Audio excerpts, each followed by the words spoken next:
Donald Trump has just won $15 million in a defamation lawsuit settlement with ABC News and George Stephanopoulos.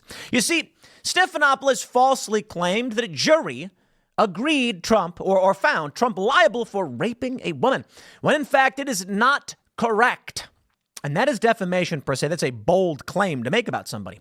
Now, I know what Donald Trump plans to do with this $15 million. And for those that don't, you're in for a beautiful, beautiful surprise. The story just gets better and better. But before we read all this, I'll just say a few things. The first, I have a question for all of you at home.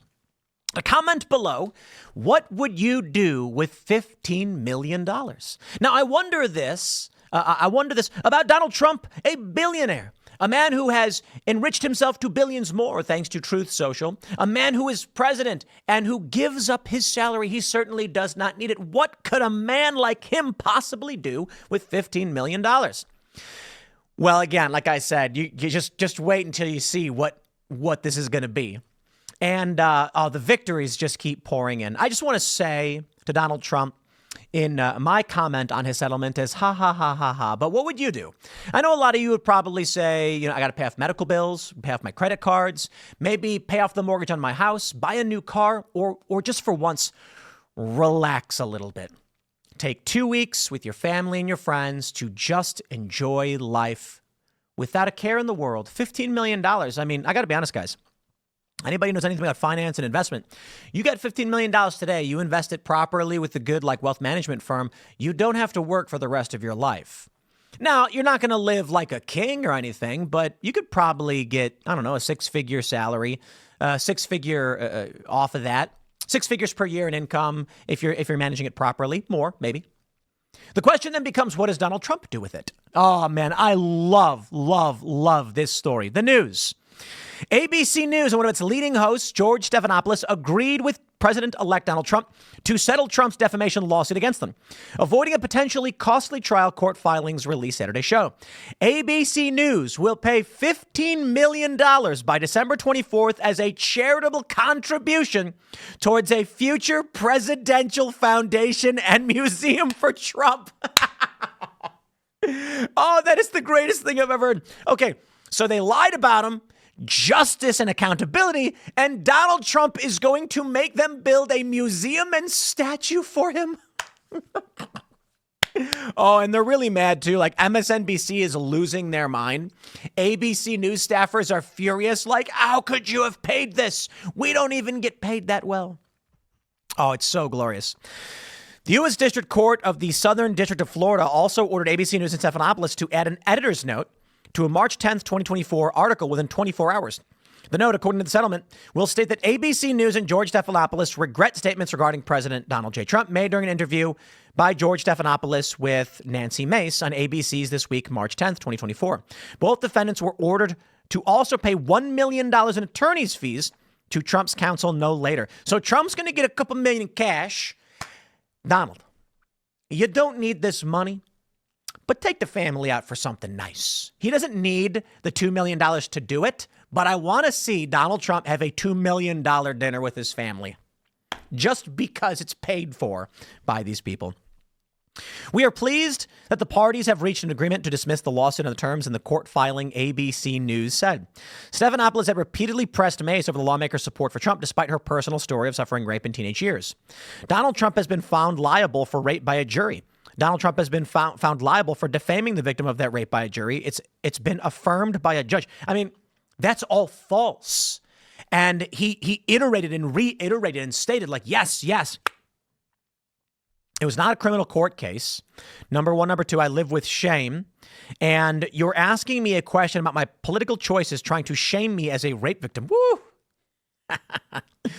I wonder if they have that story about the ABC News staff of the suit, because apparently the ABC News isn't going to write about it, but the apparently, oh man, everybody's writing about it. They are so pissed off. Apparently, ABC News staff are losing their minds over this one. Mother Jones has the story. Why the ABC News settlement with Trump is complicated. The defamation lawsuit centered on comments anchor George Stephanopoulos made about the outcome of a civil lawsuit against Trump brought by writer E. Jean Carroll. And they say they're going to pay it out, blah, blah, blah. Stephanopoulos was referring to a lawsuit brought by E. Jean Carroll. And as Katie wrote, the jurors did not find that Carroll had proven rape.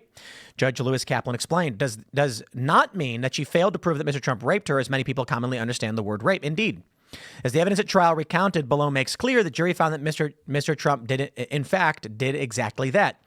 Federally, rape is defined as, you have to actually engage in the activities, and that's not what the jury found. The judge made a bold statement. Blah, blah, blah. Well, here we currently are with End Wokeness saying MSNBC ho just repeated the same lie that forced ABC to pay $15 million to Trump. Listen to this. I would just say, I mean, this feels like it has a real chilling effect. Shout out to the standards department. Okay, standards is always making sure that we are keeping the bar high and substantive and accurate. But what George Stephanopoulos said in that interview, I mean, it seems to hold up with what the judge said after the fact. And now his news organization and himself, George Stephanopoulos himself, is paying $1 million of his own money to. Oh, boy.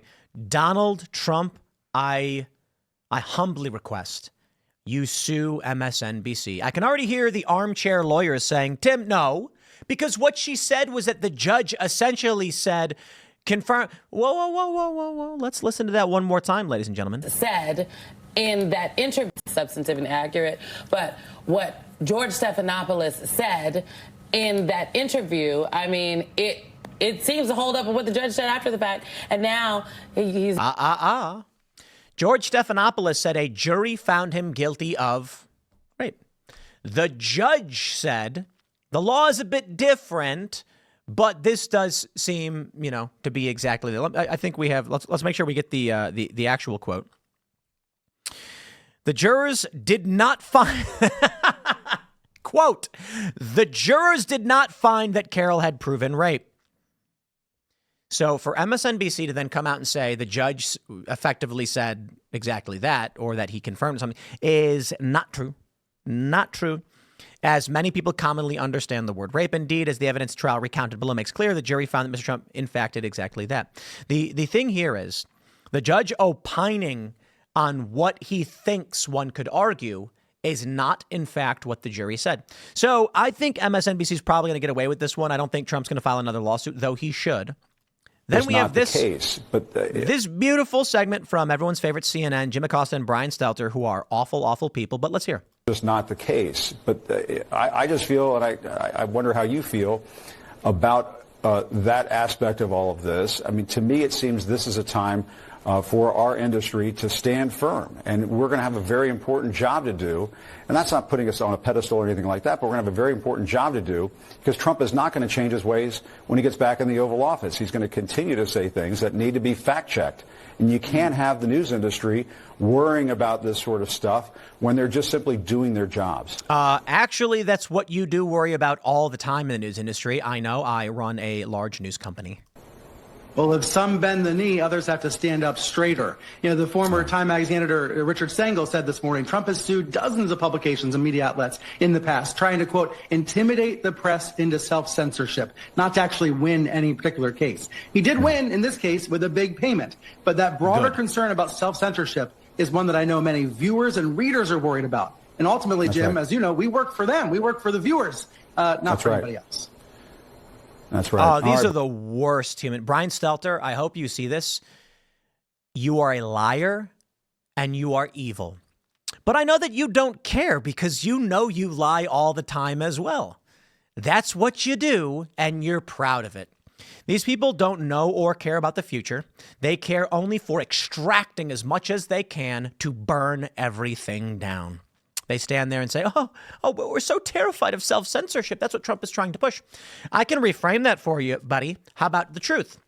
Donald Trump filed a defamation suit against Stephanopoulos and ABC because they were wrong, and he wanted them to retract. They want to fight, they can pay. If you call that self-censorship, I say bravo. If individuals like you or Jim want to lie on TV, and now you're terrified that getting sued will make you self-censor your lies, then perhaps we will just go ahead and accept that. Here's the reality. New York passed a law specifically so that people like E. Jean Carroll could sue 30 years later with no evidence. And there was no evidence. And New York, being a corrupt garbage place, says, fine, there's no evidence, but we'll take it. Imagine that, a story that literally made no sense. The story goes that Trump was at the Bergdorf Goodman or whatever the place is called, and they went to the second floor to a dressing room, and the door was inconspicuously unlocked, and there was no one around in Manhattan. And Donald Trump owned the hotel across the street, and E. Jean Carroll was wearing a dress that hadn't even been released at that time. There's no evidence. The story makes no sense. But here we are. You guys want to lie and play these stupid games? By all means, go ahead and do so. But that's why your ratings are in the trash can. And the only reason anyone's going to see that clip of you, Brian, is because I and others are rebroadcasting it to make fun of you. Thank you for being the butt of our jokes. I'll wrap it up there. Smash the like button, share the show with everyone you know, become a member over at timcast.com. You can follow me on X and Instagram at Timcast. Stick around. We'll see you all in the next segment.